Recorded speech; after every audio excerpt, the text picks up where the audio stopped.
Behind every revolution, constitution, or political system, there are ideas, powerful, enduring ideas, that began not with weapons or elections, but with philosophy.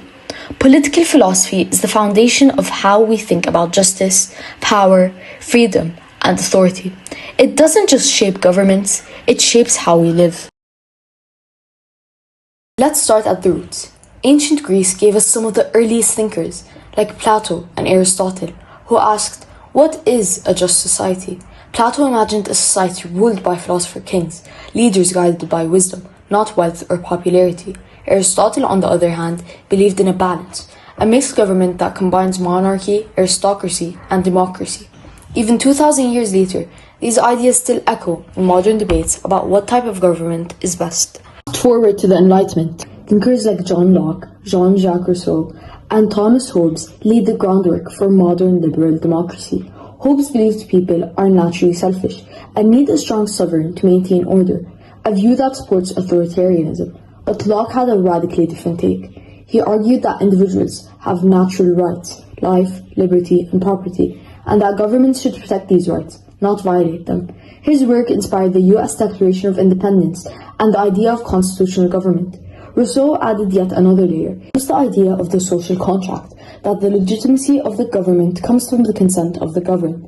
This shaped revolutions in France and beyond, and still fuels movements for civil rights and democracy today. Political philosophy isn't just about Western thought. In Confucianism, political order comes from moral leadership, not force. In Islamic political philosophy, thinkers like Al-Farabi and Ibn Khaldun explored the role of justice and knowledge in governing communities. Across civilizations, political philosophy provided a lens to imagine better societies. Now let's talk about key themes and debates that still divide thinkers and nations. First, democracy versus authority. Should power be in the hands of the people or concentrated in a strong leader or state? Liberal democracies value elections, freedom of speech, and pluralism. But authoritarian regimes argue that stability and unity matter more than constant debate or dissent. In today's world, this debate plays out in places like China, Russia, and even in some Western democracies drifting towards illiberalism. Next, freedom versus security. How much freedom should we give up to feel safe? After 9/11, governments around the world expanded surveillance and tightened laws. Some say this keeps us secure. Others argue it erodes the very liberties we're trying to protect. The tension between liberty and control is at the heart of every modern political system. Then there's justice and power. Who defines what's fair? Is justice about equality, everyone getting the same, or equity, everyone getting what they need? And how do power structures maintain or challenge injustice? Philosophers like Karl Marx argued that power lies with the ruling class and that revolution is necessary to bring justice.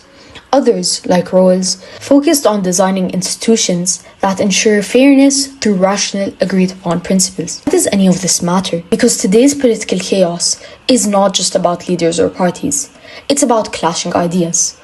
Whether it's debates over nationalism, identity, capitalism, or climate change, we are still wrestling with the same philosophical questions humans have asked for centuries, and political philosophy gives us the tools to think about them, not just react.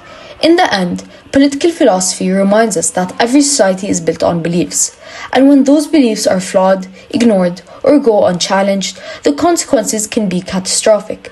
But when ideas are debated, refined, and understood, they can guide us toward a more just, free, and humane future. Because behind every protest sign, court ruling, or constitution, there's an idea. And that idea began with a question: what kind of world should we live in?